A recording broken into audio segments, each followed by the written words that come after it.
Olá pessoal, seja bem-vindo ao canal 7 do Colégio 7 de Setembro. Sou o professor Carlos Davidson de Matemática, dando continuidade à série de aulas da superrevisão do Enem 2011. Lembrando que o conteúdo desta e das demais aulas pode ser baixado do www.c7s.com.br. Hoje nós vamos falar sobre a área 4, habilidade 15.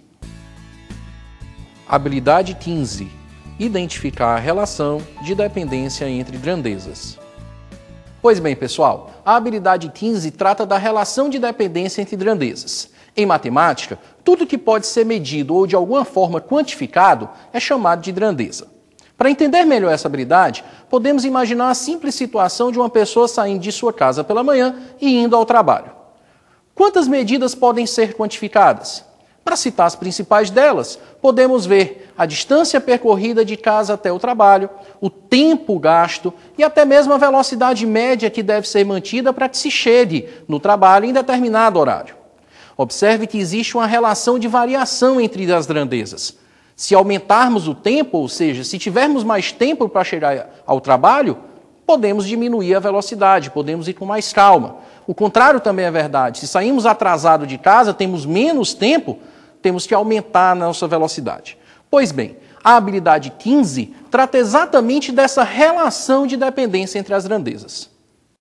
Gente, é com base na habilidade que acabamos de comentar que iremos para a resolução da seguinte questão.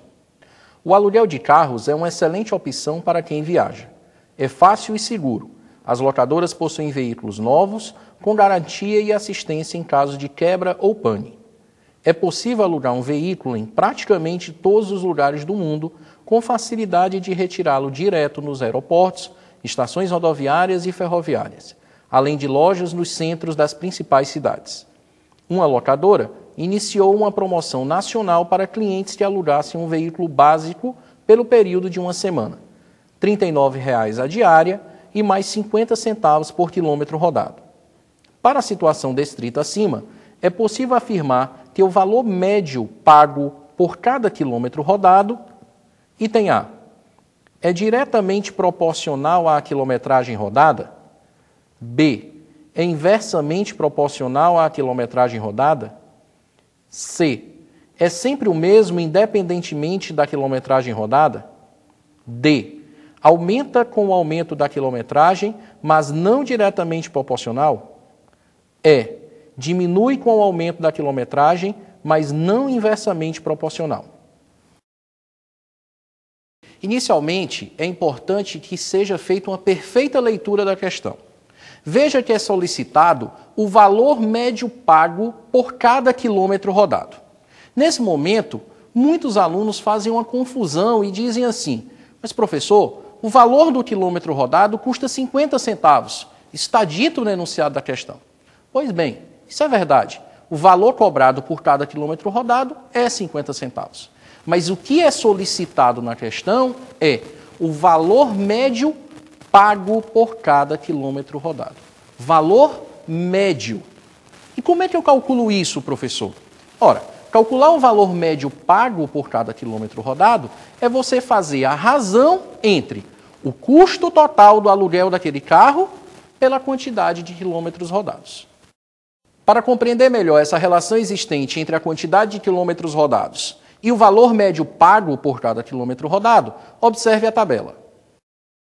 A tabela foi dividida em 3 colunas. Na primeira coluna, representamos os quilômetros rodados. Na segunda coluna, o valor pago pela locação do carro.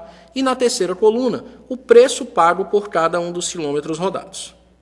Num primeiro exemplo, podemos dizer que a pessoa rodou 100 quilômetros durante a uma semana de locação do carro.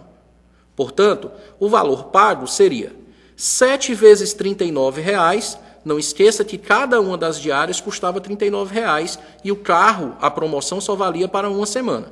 Então, 7 vezes R$ 39,00 mais 100 vezes 50 centavos. Cada quilômetro custava 50 centavos. Nesse caso, o valor pago seria R$ 323,00. Portanto, o preço pago por cada quilômetro é R$ 323,00 dividido por 100, o que dá R$ 3,23. Um segundo exemplo é supor que a pessoa rodou 200 quilômetros.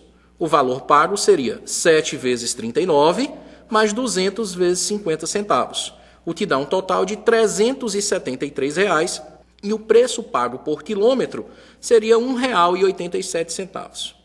Podemos supor agora nos seguintes casos uma pessoa que percorreu 300, 400 e 500 quilômetros. Efetuando os cálculos, calculamos que o valor pago em cada um dos três casos seria R$ 423, R$ 473 e R$ 523 reais. E assim o preço pago por cada quilômetro seria respectivamente R$ 1,41, R$ 1,18 e R$ 1,05. Observe na tabela que acabamos de preencher que quando alteramos o valor da quilometragem rodada, automaticamente se altera também o valor médio pago por quilômetro rodado. Melhor, quando aumentamos a quilometragem rodada, diminui o valor médio pago por quilômetro rodado e vice-versa. Nesse momento, é muito importante o cuidado com as falsas definições. O que são grandezas inversamente proporcionais? Muitos alunos pensam que grandezas inversamente proporcionais são apenas aquelas que, quando uma aumenta, a outra diminui. É necessário extremo cuidado com isso, porque não é necessário apenas essa parte da definição. Para que duas grandezas sejam inversamente proporcionais, é necessário que uma aumente e a outra diminua, mas de forma inversa, ou seja, se uma dobrar, a outra cai pela metade, se uma triplicar, a outra cai a sua terça parte. Observe agora na tabela como isso não acontece. Observe, por exemplo, que ao dobrarmos a quantidade de quilômetros de 100 para 200, o valor médio diminui, mas não pela metade. Logo, as grandezas não são inversamente proporcionais. Finalizando, concluímos que com o aumento da quilometragem rodada, ocorre a diminuição do valor médio pago, mas não de forma inversa. Portanto, o item correto será o E. Veja que a questão que acabamos de comentar exige do aluno a compreensão da relação existente entre duas grandezas, no caso, quilômetros rodados e valor médio pago por cada quilômetro rodado, o que é exatamente do que trata a habilidade 15, identificar a relação de dependência entre grandezas. Bem, pessoal, chegamos ao final de mais uma aula da Super Revisão para o Enem 2011. Acompanhe esta e outras aulas da revisão no site do Colégio 7 de Setembro, www.c7s.com.br. E não esqueça, pensou Enem, pensou no 7.